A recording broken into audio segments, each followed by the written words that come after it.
So recently we got the Megaton leaks. Their creator reveals, so Konami, you can't ban me for like an 80th time, so slob on my hog for that. And Dual Daddy gave us basically the condensed rundown, and we also have a spreadsheet. It's gonna be $22 per tin. By the way, this is the MSRP, so it's not gonna be like the actual price, so keep that in mind. It's probably gonna be like $30 at your LGS. It's gonna have 3 18 card mega packs, 2 prismatic secret rares, 2 ultra rares, a super rare, and a rare, and 12 commons, which is very funny to note that it is actually harder to pull super rares than it is to pull prismatics or secret rares. All of these 25th quarter centuries, I'ma say it, I think all of them are bad.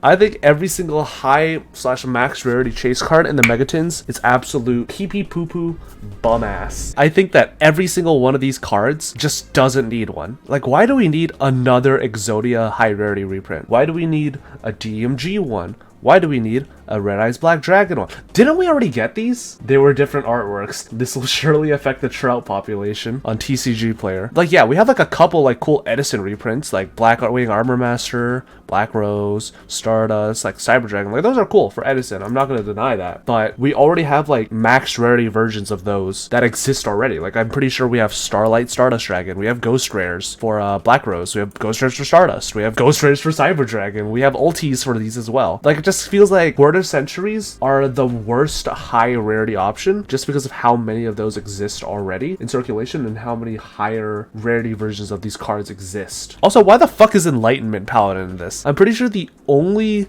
legacy that Enlightenment Paladin has is like having 1 trillion misprints. We also have all the leaks, and I'ma say it, a lot of people were saying, oh, we're missing Sprite. Oh, we're missing... It's actually mainly just Sprite. This might sound a little insane. Hear me out.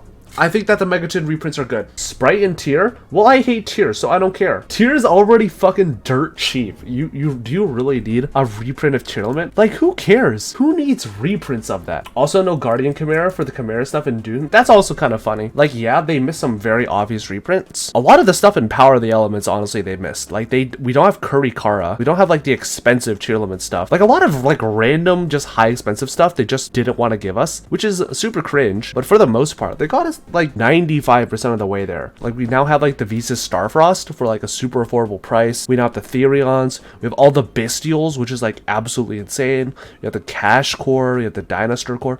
I'd honestly say, like, if we got like the Tearlament stuff and like the Sprite stuff and like some other like high rarity like staple reprints, I'd say like this is a pretty insane set. Like, I'd argue it would be one of like the best Megatons of all time, like on par with like the 2019 ones. But what we have now is still like pretty good. I don't understand why people are complaining like we didn't get everything. Like, it's Konami. Let's be realistic. They're gonna give us a fucking stick and a blob of mud, and they're gonna be like, this is your new product, enjoy it. And we have to like fucking suck it up. So at least that this year we got pretty good Megatons relatively. It's something that I am pretty happy about as someone who really doesn't play this game that much because of like the price aspect in paper. Like, originally I was supposed to build like Kashtira and Vanquish Soul and like a bunch of other archetypes, and then I looked at the price and holy shit, Kashtira is so expensive, and holy shit, Vanquish Soul is so expensive. Thank God for the tip reprint. Why would you want Runic to stick around more? I think that Konami is printing Runic into the ground right now because they're gonna hit it on the next list. I can guarantee you that. They do this with every single Megaton. They did this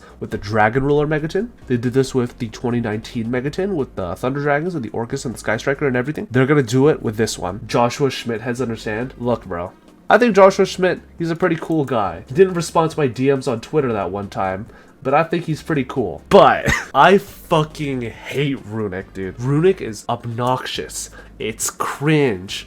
It's too good. I think it's cringe. When it's bad, it still feels annoying to play against. Because you're like, I have to chew through like 5 fucking bodies, and they're just gonna draw like 2 or 3. It's just like, oh my god, bro. Please go outside and touch some grass, because I hate you. Nat Runic is funny. I don't think there was a deck I disliked playing more against than fucking Nat Runic. Nat Runic genuinely made me want to quit Yu-Gi-Oh! In paper. Because at my non-OTS local, every one of my locals was playing the Churi Naturia Runic. I remember there was a day where I got matched up against 4 Naturia Runic players in a row, and I lost all 4 of those games. I'm like, what am I supposed to do? I'm playing Labyrinth. Napbeast and Barkion shouldn't exist. I agree. Like, those cards are like auto wins within themselves. Like, I know you could literally just summon like a single Kashtira monster and like it just runs them over. But at the same time, it's like when you're protecting Napbeast and Barkion with like 4 Runic cards, I think that hits a level of like obnoxiousness that just shouldn't be allowed. It's sort of like Invoked Shaddoll, where like dealing with a Winda wasn't like the end of the world.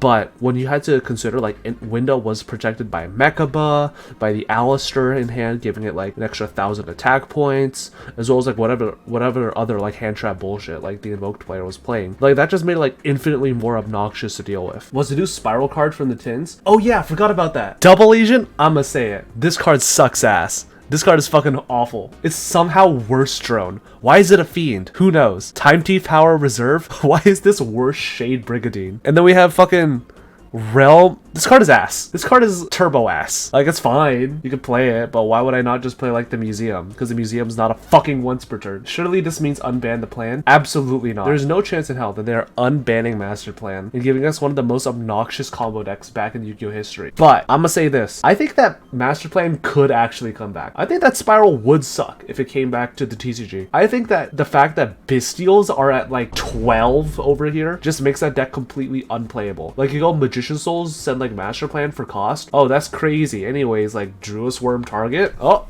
that's the game.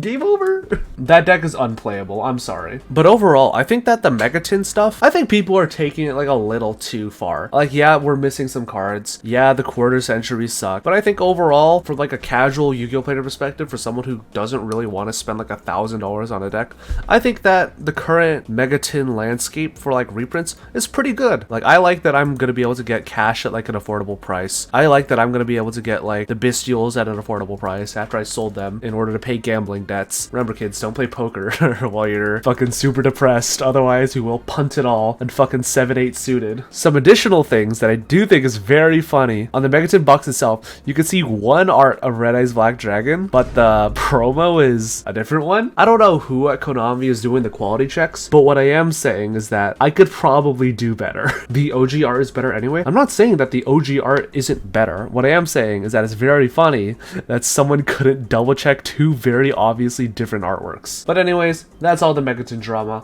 Let me know in the comments what you guys think. And yeah.